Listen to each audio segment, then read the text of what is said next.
एक छोटे से गांव में नंदिनी नाम की एक लड़की अपने छोटे भाई अंशु के साथ रहती थी। वह बहुत ही गरीब थी और दोनों का पेट भरने के लिए दिन रात मेहनत करती थी। नंदिनी का जीवन संघर्षों से भरा था। वह सुबह सुबह उठकर गांव के अलग अलग घरों में झाड़ू पोछा और बर्तन साफ करने जाती थी। जो भी थोड़े पैसे या अनाज मिलते उसी से भाई बहन का गुजारा होता। अंशु अभी छोटा था, इसलिए नंदिनी उसे पढ़ाना चाहती थी, लेकिन हालात इतने खराब थे कि कभी कभी दोनों को भूखे सोना पड़ता। नंदिनी के मन में हमेशा एक ही सपना था कि अंशु को एक अच्छा जीवन मिले और वह पढ़ लिख कर कुछ बड़ा करे। गुमशुदा अतीत। नंदिनी को अपना अतीत याद नहीं था। उसे बस इतना पता था कि जब वह बहुत छोटी थी तब किसी ने उसे इस गांव के पास छोड़ दिया था। उसे यह भी नहीं पता था कि उसके असली माता पिता कौन है। गांव के एक बूढ़े दंपत्ति ने उसे कुछ साल पाला था, लेकिन उनकी मृत्यु के बाद नंदिनी और अंशु बिल्कुल अकेले हो गए। जिंदगी का संघर्ष।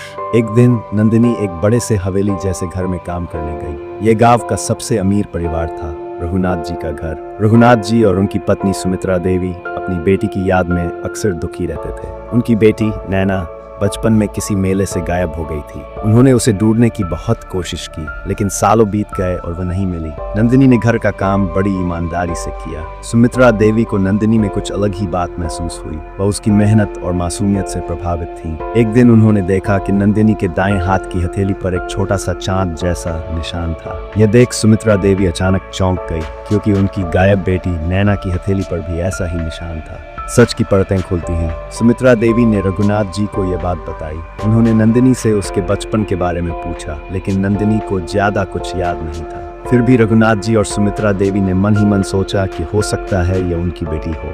उन्होंने नंदिनी को अपने पास बुलाया और उससे उसका जन्मदिन और कुछ पुरानी बातें पूछी। नंदिनी ने बताया कि उसे कुछ धुंधली यादें हैं, जैसे एक बड़ा सा घर, हंसते मुस्कुराते चेहरे और एक चूल्हा। यह सुनकर रघुनाथ जी और सुमित्रा देवी की उम्मीदें बढ़ गईं। सच्चाई का पता लगाना।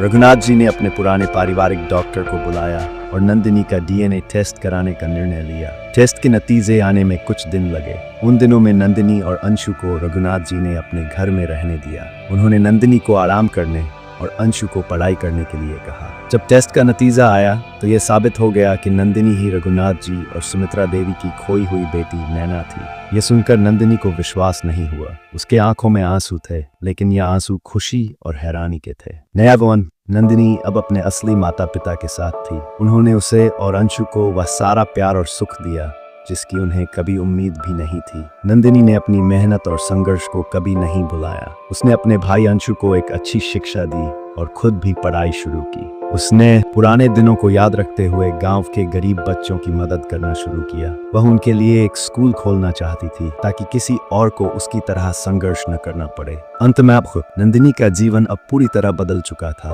वह अपनी मेहनत, ईमानदारी और संघर्ष के कारण न केवल अपने माता पिता को मिली, बल्कि गांव के लोगों के लिए भी प्रेरणा बन गई। ये कहानी हमें सिखाती है कि जीवन में परिस्थितियां चाहे कितनी भी कठिन क्यों न हो, उम्मीद और मेहनत से सब कुछ बदला जा सकता है। नंदिनी की कहानी हर उस इंसान के लिए प्रेरणा है जो अपने जीवन में बदलाव लाना चाहता है।